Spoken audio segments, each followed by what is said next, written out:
Bonjour à tous, nous sommes très contents de vous retrouver pour partager ensemble ce petit temps de louange à travers les écrans mais unis avec vous. Pour introduire ce moment, j'aimerais vous lire une partie du psaume 145. Mon Dieu, toi le roi, je veux proclamer ta grandeur et t'exprimer ma reconnaissance. Je veux le faire tous les jours et t'acclamer sans fin. Le Seigneur est grand, infiniment digne d'être loué, et sa grandeur est sans limite. Que chaque génération annonce à la suivante ce que tu as fait et lui raconte tes exploits. Je veux faire le récit de tes merveilles, qu'on parle de ta puissance. Moi je veux énumérer tes hauts faits, qu'on rappelle tes grands bienfaits et qu'on proclame avec joie ta fidélité. Le Seigneur est bienveillant et compatissant, patient et d'une immense bonté. Oui Seigneur, nous voulons te bénir et te rendre grâce. Merci pour ce moment de louange Seigneur, merci pour ce culte. Nous voulons encore t'exprimer notre reconnaissance, te dire combien tu es fidèle et bon Seigneur. Oui, nous sommes unis hors des murs Seigneur, et tu vois ton Église réunie Seigneur, assemblée, et que cette louange puisse encore t'honorer, être un parfum de bonne odeur qui monte vers toi Seigneur. Manifeste-toi encore Jésus. Alléluia. Amen.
Dieu, tu es ma force et mon chant, chaque jour je veux me confier en toi. Tout-puissant, mon sauveur règne aux cieux. Dieu, tu es ma force et mon chant, chaque jour je me confie en toi. Tout-puissant, mon sauveur règne aux cieux.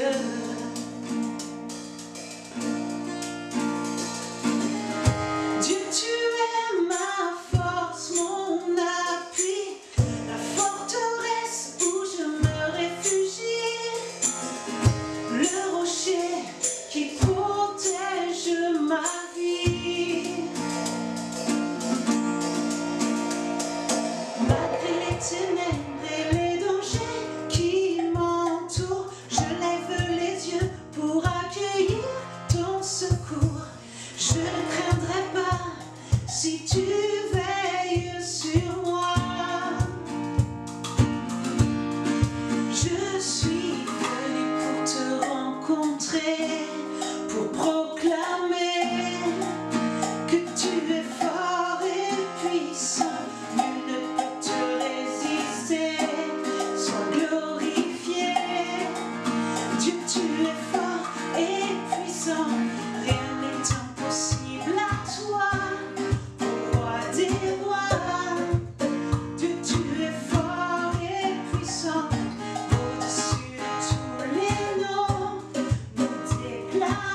puissant.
Pour proclamer que tu es fort et puissant, nul ne peut te résister. Sois glorifié, Dieu, tu es fort et puissant, rien n'est impossible à toi, ô roi des rois. Dieu, tu es fort et puissant, au-dessus de tous les noms. Nous déclarons que tu es fort et puissant. Oui Seigneur, tu es fort et puissant. Merci Seigneur pour la forteresse que tu es pour nous. Merci pour ce rocher Seigneur, sûr et solide sur lequel nous pouvons nous appuyer. Te bénissons encore Jésus. Merci pour ces moments encore. Que cette louange vraiment puisse t'agréer. Que ça puisse monter vers toi comme un parfum de bonne odeur Seigneur. Nous voulons encore te dire combien tu es bon, combien tu es fidèle pour nous. Merci Seigneur encore, parce que tu es puissant. Merci simplement pour qui tu es Jésus. Gloire à ton nom. Amen. Jésus, nous te couronnons, nous te proclamons roi, présent au milieu de nous. Nous t'élevons par nos chants, nous t'adorons.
c'est en toi, Seigneur Jésus. Alléluia. Nous voulons mettre notre vie entre tes mains encore, Seigneur. C'est toi qui as les paroles de la vie, Jésus. Oui, nous savons en qui nous sommes. Nous sommes en toi, Seigneur. Complètement, véritablement, intégralement en toi, Seigneur. Manifeste-toi encore dans la vie de tes enfants, Seigneur. Nous avons besoin de toi. Oui, nous sommes en toi, complètement, Seigneur. Nous voulons nous blottir entre tes bras d'amour. Notre identité est en toi, Jésus, véritablement dans ce monde de ténèbres, dans ce monde de doute, Seigneur. Nous voulons compter sur toi encore, avoir les yeux fixés sur toi, Seigneur. Gloire à ton nom, Jésus. Amen. Soyez bénis. Bonjour à toutes et à tous. Nous sommes heureux de vous rejoindre encore ce matin pour pouvoir vivre ce temps de culte tous ensemble et glorifier le nom du Seigneur, mais nous nourrir aussi de ce qu'il a pour nous ce matin. Alors, on va ouvrir la parole de Dieu pour lire ensemble une parabole qui m'a profondément marquée quand j'étais toute petite, parce que j'aimais jouer sur la plage et construire de jolis châteaux avec mes frères, et combien j'étais triste au moment où la mer montait et où le château commençait à s'effondrer. Alors, ouvrons la parole de Dieu, lisons ce texte. Alors, nous allons faire une lecture dans Matthieu, chapitre 7, versets 24 à 27. Quiconque entend ces paroles que je dis et les met en pratique sera semblable à un homme prudent qui a bâti sa maison sur le roc. La pluie est tombée, les torrents sont venus, les vents ont soufflé et se sont jetés contre cette maison. Elle n'est point tombée parce qu'elle était fondée sur le roc. Mais quiconque entend ces paroles que je dis et ne les met pas en pratique sera semblable à un homme insensé qui a bâti sa maison sur le sable. La pluie est tombée, les torrents sont venus, les vents ont soufflé et ont battu cette maison. Elle est tombée et sa ruine a été grande. Ce texte est extraordinaire parce qu'il commence par le beau, par le bon, par le solide, par le meilleur. Et au fond, Dieu nous révèle toujours ses projets magnifiques, ses projets de paix et de bonheur, avant de travailler avec nous sur les conséquences d'une vie qui ne serait pas conforme à son projet. Alors oui, moi, quand j'étais petite sur la plage, j'imaginais qu'en construisant mon beau château avec mes frères, il allait être aussi solide que la maison dans laquelle j'habitais. Et ce matin, j'aimerais vraiment qu'on puisse se poser cette question.